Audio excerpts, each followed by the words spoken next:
Hi, you're listening to Radio Nyra on 101.9 FM. I'm your host, Abhisar Cherukuri, for our new show, Health Beyond Borders, a holistic and inclusive approach to health as we discuss different medical practices and medical treatments across the world with physicians and explore how to better take care of your health. With us today, I have Dr. Gopi Vasudevan, a gastroenterologist here in Nebraska. Thank you so much for taking the time to speak with me today, Dr. Vasudevan. My pleasure. Thank you, Abhi. Thank you. So for the listeners out here in the world who haven't got the pleasure to meet you yet, could you speak again to how you entered the medical field? Again, what drew you to medicine and to being in gastroenterology? Sure. I grew up in the U.S., been living here since 1970, and always had an interest in biology. Mhm. Uh, and I was actually also interested in business. And that's a long story as to how my tastes eventually evolved. But um, I found that I did well in biology, and I found that I was very um, curious about how body works, how nature works. So started out with that interest. As far as going into medical school, it was a natural transit into a field that I thought had a lot of opportunities, a lot of variety of experiences. Mhm. And through the long process of medical school residency, eventually came to some understanding about the importance of digestive health. Mhm. It is not something that's given much attention to even nowadays, but it has a massive impact on people's health and lives. And that became very clear to me as a resident as when we started looking at how many people were presenting with digestive problems. A gastroenterologist essentially deals with all of the digestive disease issues, starting from one end on the top where you eat, all the way to the other end, and all the organs that are involved in that process, including um, the liver, the pancreas, gallbladder, esophagus, stomach, small bowel, large bowel, etc. So Right. all of those processes that are involved in digestion is essentially a part of our work flow. Mhm. And so being a gastroenterologist for the amount of time that you've had, what are the majority of the cases that you've seen so far? Again, I've noticed that in your past work or past videos, you've mentioned colorectal cancer or even Crohn's or IBS. So what is the patients that usually end up flowing into your clinic here in Kearney?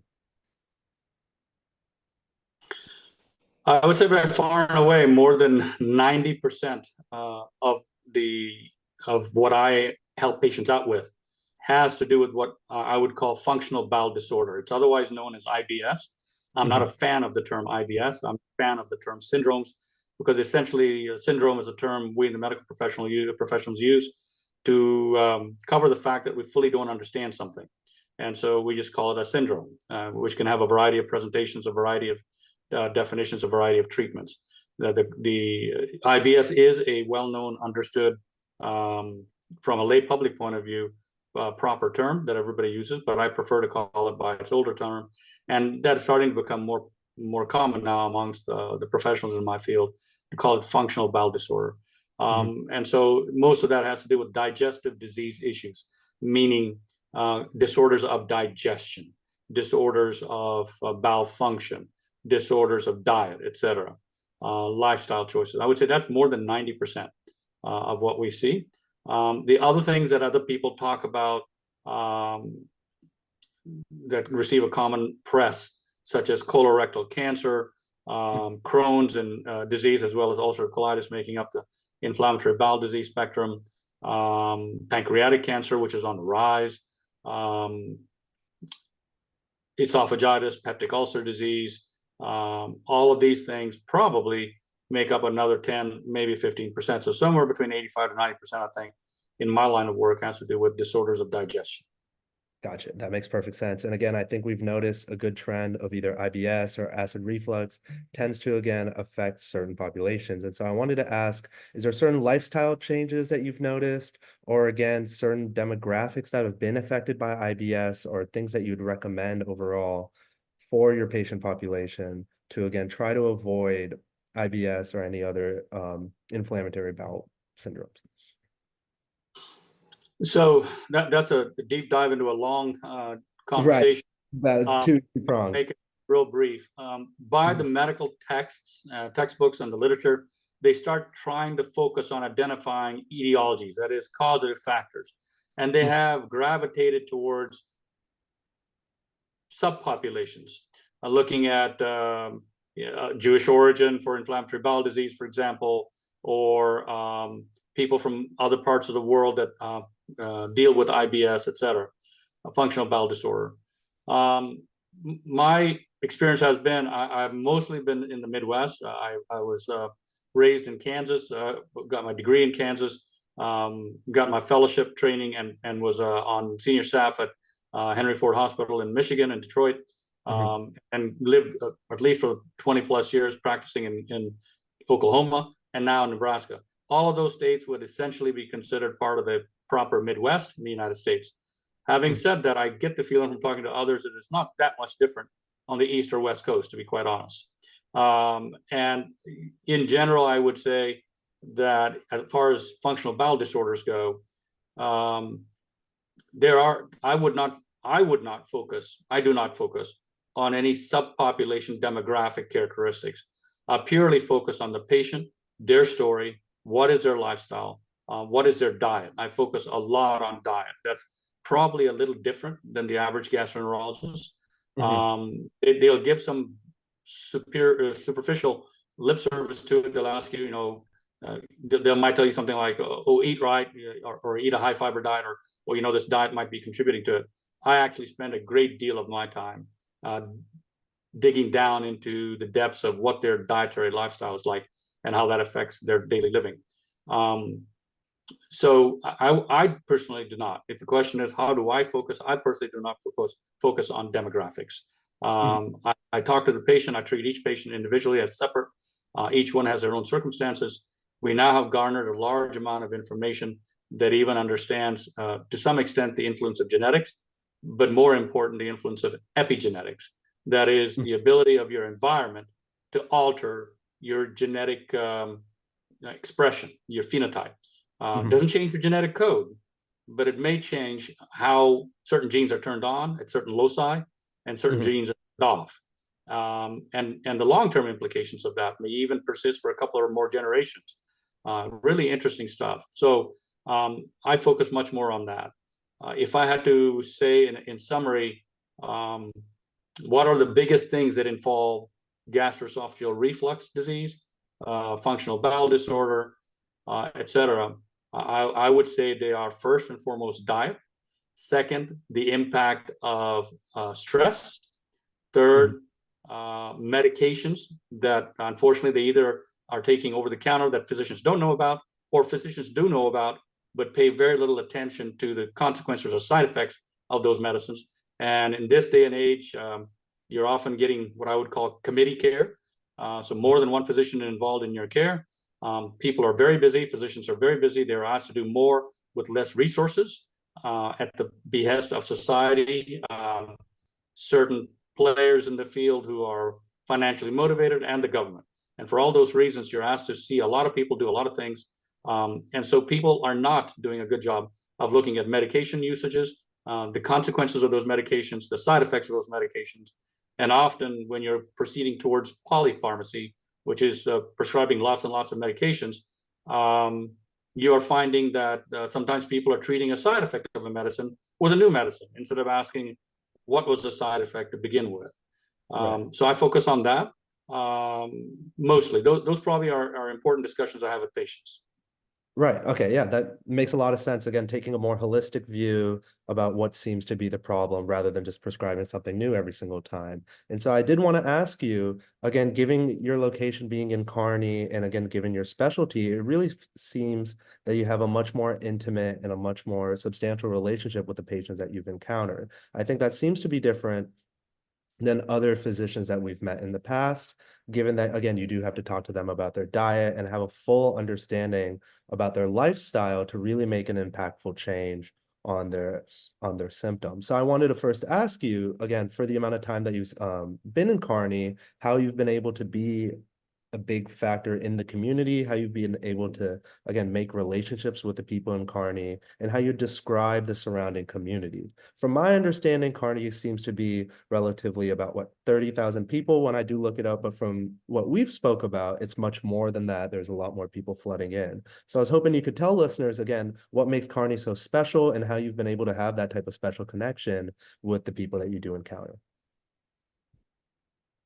Okay, so I've had this viewpoint back since the 1990s. I was in gastroenterology fellowship, but by the time I was chief resident, probably 1990, 91 onwards, I started to develop this bias. You use the term holistic, and that is the popular catchphrase, and maybe that is the best phrase, but it has different implications for different people. Some who are very scientifically bent in the Western medicine type approach tend to look down their noses at the idea of a holistic approach. They like to subdivide the body, dive deep into hormones and enzymes and the subcellular level, and talk about receptors and how medicines are going to impact this, that, or the other receptor. And so for in the eyes of some, a holistic term would sound a little too far-fetched or fanciful. Having said that, whether we use that term or not, that probably describes the way I do it. When I was a senior staff in a teaching capacity, I was already starting to practice this way. And then I spent 22 years in Oklahoma, where I had my own private practice. I was a solo, single practice private practitioner.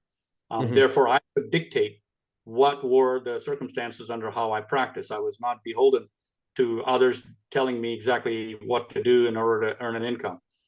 There are positive and negative consequences of that. The less people you see, the less procedures you do, the less money you make. And so, then it's more of a burden on you to make sure you conserve your resources carefully, and you manage your resources better so that you're not wasteful. And I had a very good team with me as far as nurses and so on, and we had a good thriving practice.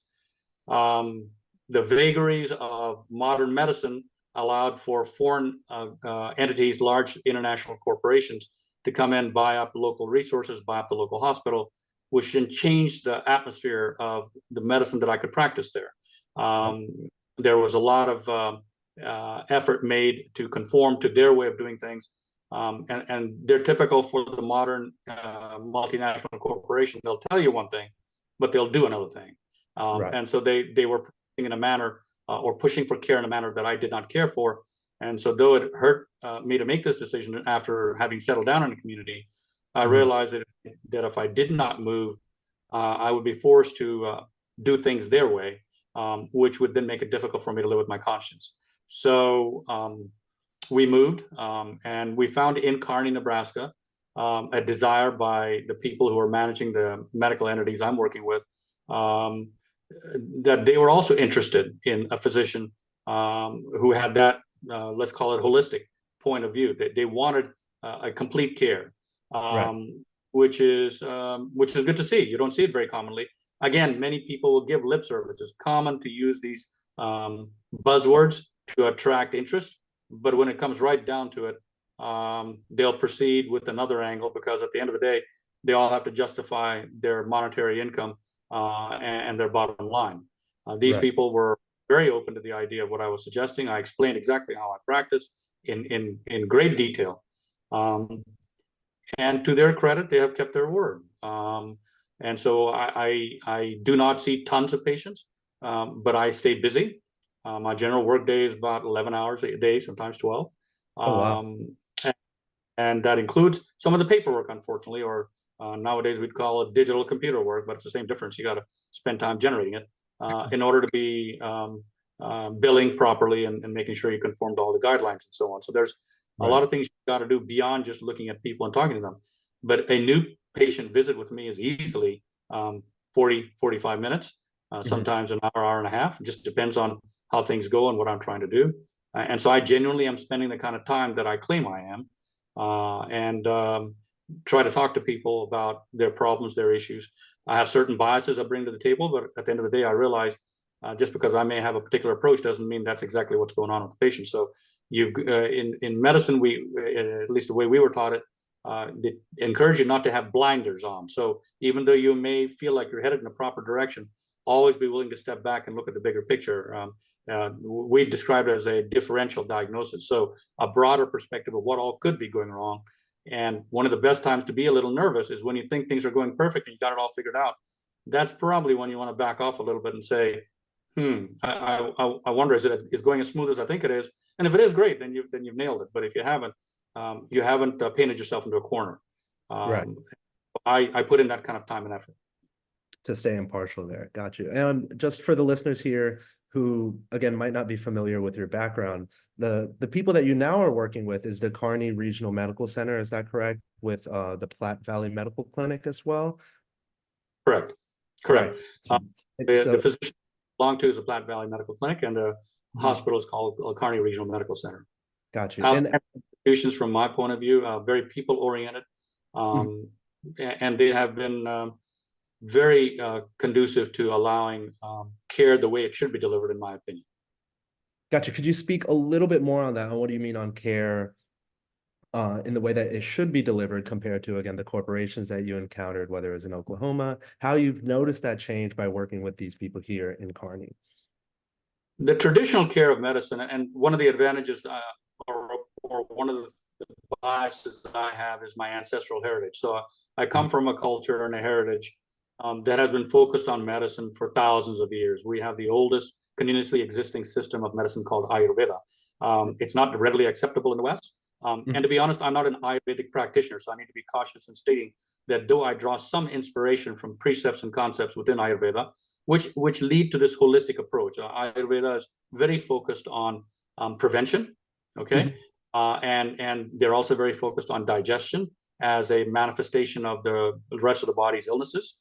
And so that gives me some inspiration, but at the end of the day, I'm not 100% well-versed in Ayurveda, and I would not claim to be practicing Ayurveda. I don't, but I use those precepts to guide me.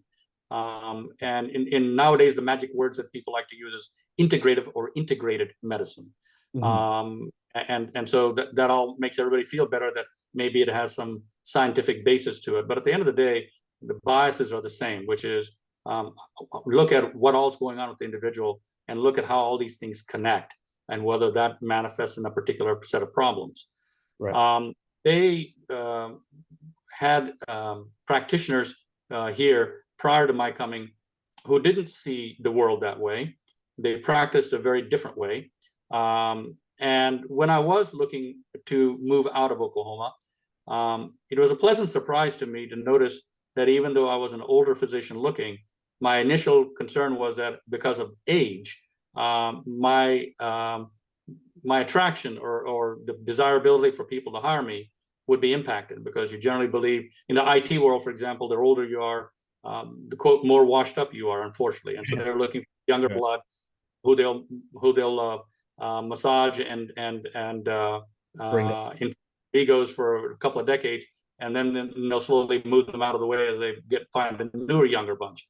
And so they, to some extent, that's a part of life. And so that was my concern.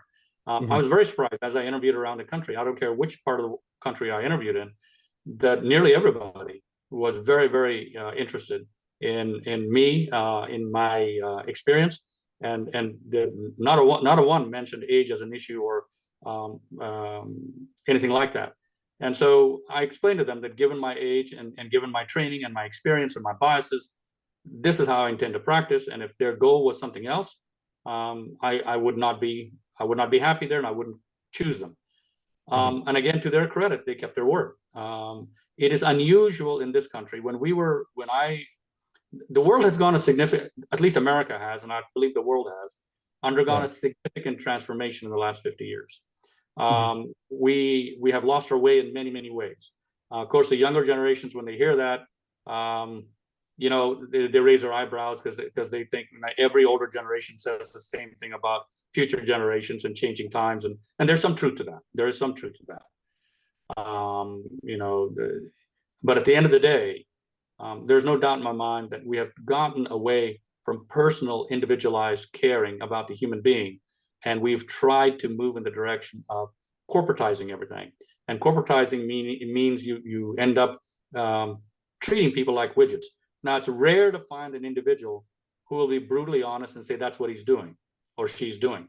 Instead, right, they'll all use the appropriate corporate lingo, all sorts of words to make you feel better about, you know, what they're eventually going to go to. And they'll couch it in those terms. And so they'll use things like people-centered and so on. But at the end of the day, as soon as you start working in most of these places, they're starting to drill down on, hey, how come it's taking you so long to see these people? Or, hey, you know, they'll all tell you they like a proper dictation or a proper document, medical document that in the old days would be considered professional. Nowadays, through AI and through other mechanisms, they generate stuff that makes you wonder, did this guy even graduate from kindergarten? Because the verbiage chosen by the machine is not what you would normally use to communicate to patients or to the public, especially not to referring doctors. Right. And so by a variety of mechanisms, everybody in this country now, in corporate America, but especially in medicine, I'm saddened to say, has become more of a widgetized on the treadmill process. The people I work with, they care about making money, but nobody wants to go broke. They have a very complex system, unfortunately, in America about how medications are reimbursed, how work effort is reimbursed. It's right. More complex than anything else anywhere in the world. They have adopted all kinds of mechanisms and borrowed from all over the world in ways that were never intended. For example, work value units and so on that they borrowed from the French and Europeans about how to code diseases so you can get a sense, at least that's how the French initially intended, how do you get a sense of who all is being seen for what? They suddenly monetized that and made it into a mechanism for reimbursement, which was never its intention. Right. And then in the typical American way, found a way to speed up the treadmill so you can go faster on it. And all of that in the name of corporate profit. Everybody's got to survive. Everybody's got to make money. I got all that. I'm happy to make money. Believe me, I'm very happy that I make the money I do. But my bias has always been that I'll do what I think is the right thing to do, even in private practice. I would say somewhere close to 15+% of my care was free. Not because I was a wonderful guy and just wanted to give away my care all to everybody, but simply because you did what you had to do. You did the right thing. You took care of people who needed to be taken care of, and then let the chips fall where they may. And as when you figured that all out in retrospect, you realize, gee, you know, people you came in, you got woken up in the middle of the night to go take care of someone who's bleeding to death, and you're doing a procedure that hopefully will save their lives, and it does. And then you realize that person has no insurance, no capacity to pay, and you'll make nothing out of it. And that's just how the cookie crumbles. That's how right.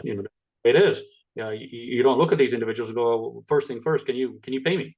You don't do that, and you should never do that. Yeah. And I much in medical care in America, nobody does that per se.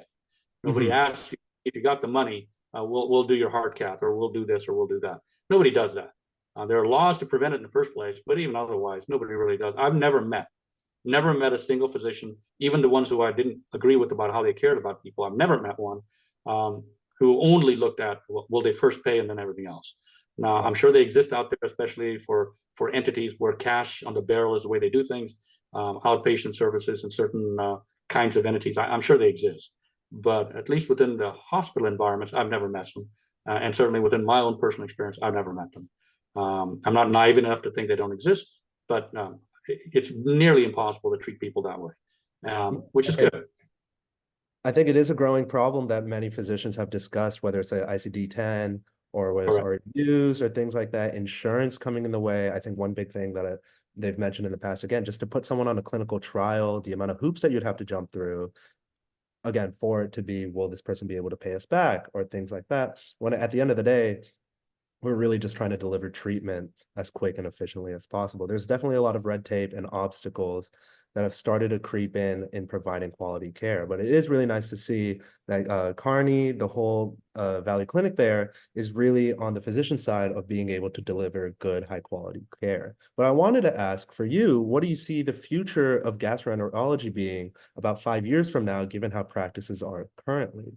Do you see more trouble on the horizon? Do you see any advancements that's been helping things? Or do you imagine it's going to be more issues like this as you continue on? we have unnecessarily complicated the care of medicine.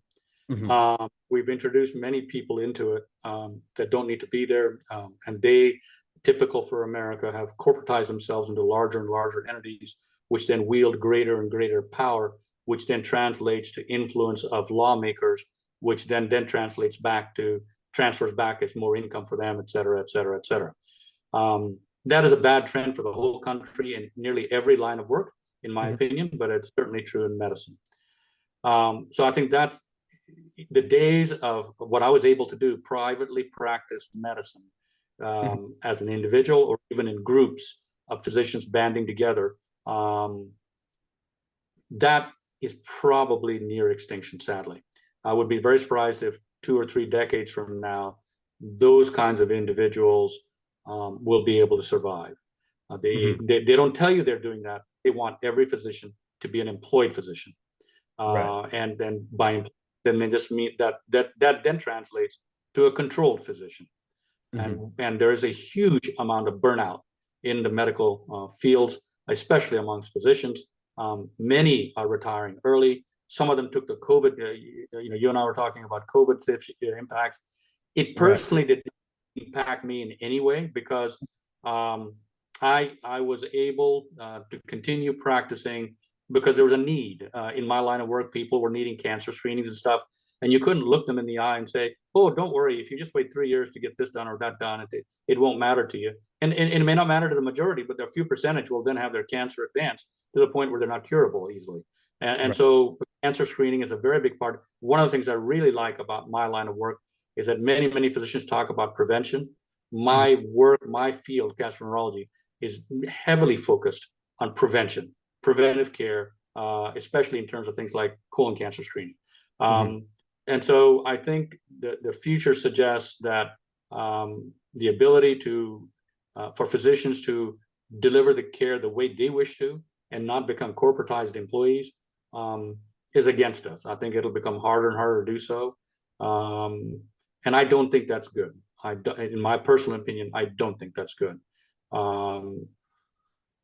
If you look at, there's actually a chart out there that I got. I shouldn't probably mention it if I can't reproduce it, but it looked at over the last 25 years, the rising costs and overhead. And while you looked at physician pay and ancillary personnel, nurses, physical therapists, respiratory therapists, et cetera, their costs to the system by means of their pay was rising gradually, 5%, 4%, 6%, somewhere in that range. But other overhead in institutions rose dramatically in the last 25 years, IT being one of them. Nobody understands how expensive IT is. And they constantly, there has become, in the medical field at least, a tendency for IT to become the big 3 or big 5, like it did for American automakers. And eventually it'll lead to the same sort of dysfunction as it has led to in the automotive industry. A core competency of capitalism is competition. Okay? And take away competition, many of the attributes of capitalism go out the door. And so these companies are becoming larger and larger. Probably 90% of the IT market in medicine is monopolized by 3 groups. And they each claim they're better. It's like the old story is, is Ford better than Chevrolet, and is Chevrolet superior to Dodge, Chrysler? And in the end, no, they all are pretty bad in their own ways. They all have their own problems. And so you can decide which set of problems you want to buy into. And when you switch over, so we just went through a switch over from one IT product to another IT product for electronic medical services. And my gosh, the cost is mind blowing. I mean, I'm not free to discuss those things, but it's just amazing. That kind of money just 20 years ago would have started a hospital and paid for all the employees. Okay. And so, wow, so that's a huge part. Bureaucracy is another part. There is a rise in the management requirements for these entities. And like American corporations, there's a huge bloat of bureaucracy. Again, because Kearney Regional Medical Center is smaller and more physician directed and more physician, we've been able to minimize a lot of that. But across the country, that's going to be an issue. We are, from the practice of medicine viewpoint, gastroenterology is a wonderful field. I Right. think it'll continue a great role in people's lives. What new technologies are out there, time will tell. We've done some things, for example, in the last 20 years, I'm now taking off large growths that we would have been forced to send to a surgeon 20 years ago. Mhm. And 99% plus of the cases, the surgeon is not needed anymore for these kinds of growths. Now, there comes a point where the growth is big enough where it looks more like cancer that you shouldn't be dealing with it. It really needs surgical intervention. So it's not Right. like the surgeon is not relevant. The surgeon is just as relevant as ever. But what we were doing before versus what we're doing now, being encouraged to do now, Mhm. capable of doing the tools we have to allow us to do that, has enhanced the care for the patient in many ways. And so I think gastroenterology is a great field. I'm happy. It's certainly what I feel like it has been my calling in life. It was meant to be for me. Right. And I'm happy I chose it. Yeah, no, I mean, that's great. I think, so just to kind of articulate a little bit more on what you mentioned here. So are there's a lot more procedures being done in the clinic without having to refer them to a surgeon now? And is it just, again, more colonoscopies? You're able to have more maneuverability during those procedures? Well, again, for those little large ones that you're removing, those large biopsies, how is that advanced from before to now? So first of all, I'm leery of anybody doing endoscopic procedures in their offices. So that clearly is a bias I have. Okay, you need a Mhm. professional environment, a surgery center or a hospital, a proper environment in which adequate nursing is provided, adequate surveillance equipment is provided for monitoring people, et cetera. So I want to make sure I'm clear on that. I'm not talking about procedures in a clinic per se. Now, the clinic may be attached to an endoscopy center or a hospital. That's a different thing. But just somebody choosing to do this in their office is Oh, not sorry. something I Right. just clarify that because it may not be clear to the public at large what we're talking about. Mhm. Having said that, the patients are sedated properly, monitored properly, and then we can do our procedures. What I think has helped us a lot are some techniques and some tools. Some of them are incredible in terms of the ability for the scopes to visualize things like narrowband imaging and other things that help you better delineate what you are looking at and make sure that you properly are evaluating the colon when you do a colonoscopy or anything else Right. endoscopically. But polypectomy, which is the removal of polyps, is how we end up helping people. It's we don't receive a lot of fanfare. When people see somebody who's been shot and dying and they've got a hole in their lung or whatever. There's a SWAT approach that the medical SWAT team comes in sort of and saves the day, and there's a lot of fanfare behind that, and everybody understands. Oh my God, yes, you saved that person's life. But when you do something preventively, i.e., you take off a good sized polyp, let's say 2.5, 3 centimeters in size, that maybe 2, 3, 4, 5 years from now would have killed that person because it would have grown into a cancer and spread elsewhere. Right. There is no sense out there. Oh my God, look at that guy. He just saved that guy's life. But in Mhm. general, you did. The primary care physician who refers such a patient is saving their lives Right. by reminding them, hey, you're due for a colonoscopy. You qualify because of your family history, or you qualify because of your age, or hey, you qualify because of some of your symptoms. Um, Go get this evaluated. Don't regret it. And thankfully, many times it's negative, which is great. That's what you want. You want to be able to give a clean bill of health and say, don't worry, you're good for now. But there's plenty of times afterwards you do the procedure and you find, holy cow, this had this been left alone, this would have been a major disaster. And so Wow. you actually save people's lives by removing this, sort of like a SWAT team, a medical SWAT team, but there's just not that credit given or that recognition given. But you make a huge impact in human lives.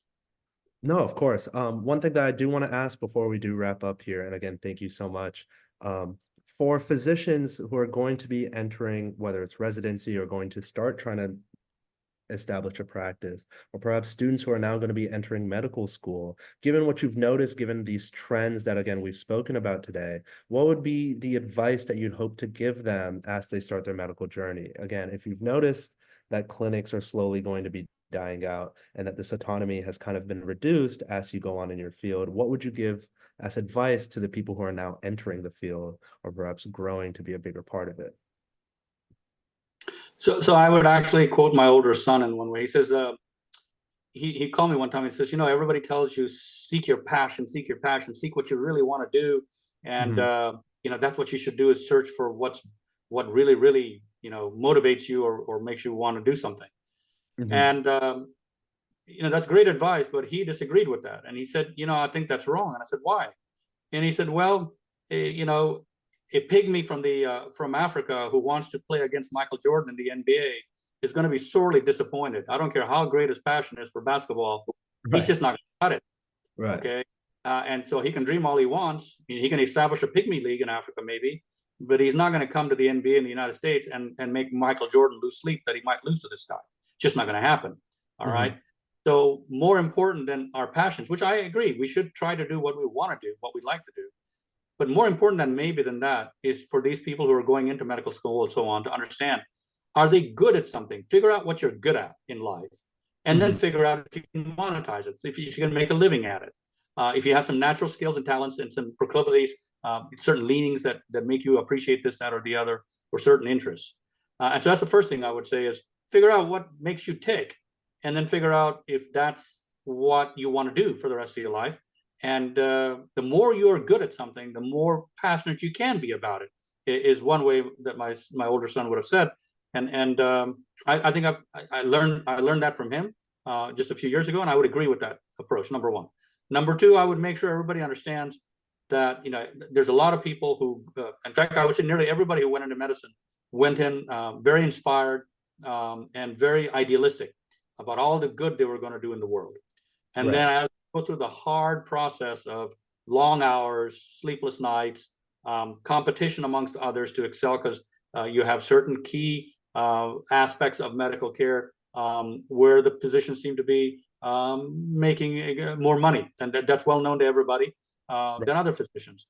And so it suddenly becomes an issue of a gradation of opportunities and a gradation of wealth outcomes. And so if you're going to do this because, gee, you hope to make a lot of money, well, great, then the competition is going to be pretty intense for where you're wanting to go, and be ready for that. And so it's not easy. You're often, sometimes people who go into medicine think they're the smartest people in the world. They're not. They're just good at what they're good at. There are smart engineers. There are smart everybody else doing anything else and everything else. There's smart IT people. We all have our skill sets we bring to this, but what they are definitely going to find out when they get into medical school is all of a sudden they're not the cock of the walk automatically.